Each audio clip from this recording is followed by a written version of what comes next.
I'm not gonna make it.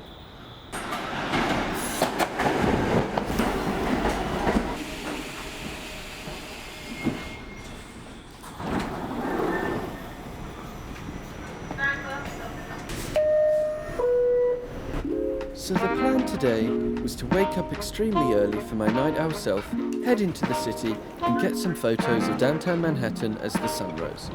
And whilst doing that, I figured why not make a little video about my favourite free place to watch the sunrise in NYC. The problem with making your first poorly planned YouTube video whilst also taking photos of the sunrise is that there is a very high possibility that you'll spend way too long faffing about trying to figure out what to film on your way.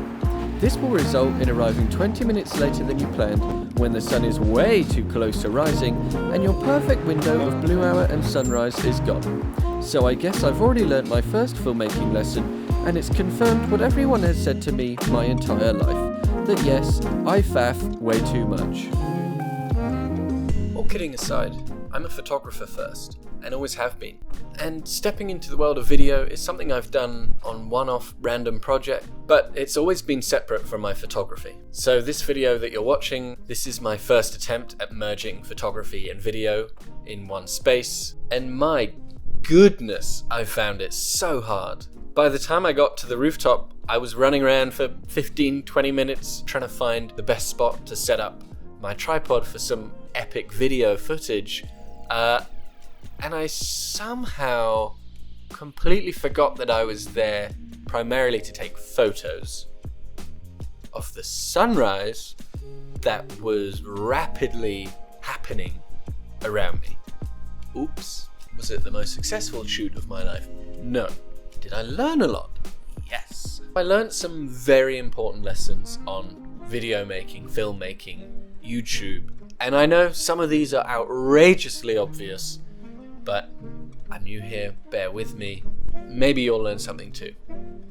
Number 1, plan your shoots properly before you leave the house. Think through all the different scenarios and exactly what you're going to say. If you're talking to the camera, what are you going to say? What angles do you need to do? What lens do you need on? And most importantly, plan timings. If you're going to be shooting something that's over in a very short period of time, figure out where you want to be and when. Number 2, leave way more time than you think that you're going to need. Especially in New York, when you're relying on the subway, if you're driving somewhere during rush hour, leave more time. If you don't know where you're going, leave more time. Unfortunately for me, the subway was oddly on time this time. I was just slow. Again, more time. Number 3, if you have an early start, go to bed early so you're ready when you wake up. This is something we're told as children. This is something I still have not learned. My wife can confirm this for you. I will often start a task after midnight because that seems to be the best time to do it. 1 a.m, time to put up a shelf? Sure, that makes sense. Because I was so tired, I faffed around trying to get my gear ready, triple checking, quadruple checking, even though everything was prepared the day before.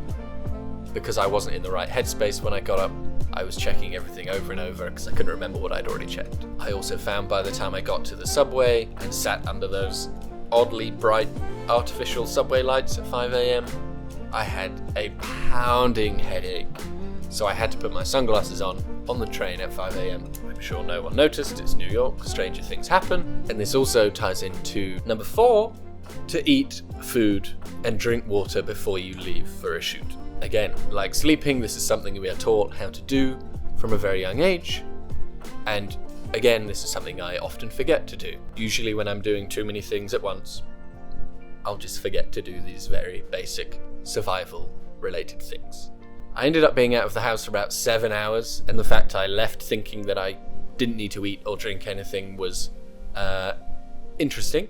So number 4, eat and drink. I'm a fool. And number 5, for goodness sake, if the main purpose of your trip is to take photos, then focus on taking photos and let the video come second, and then vice versa. Focus on that, everything else comes second. That kind of ties into number 1, properly plan. I'm learning. Apparently I need help. What was I going to say? So, obvious tips done.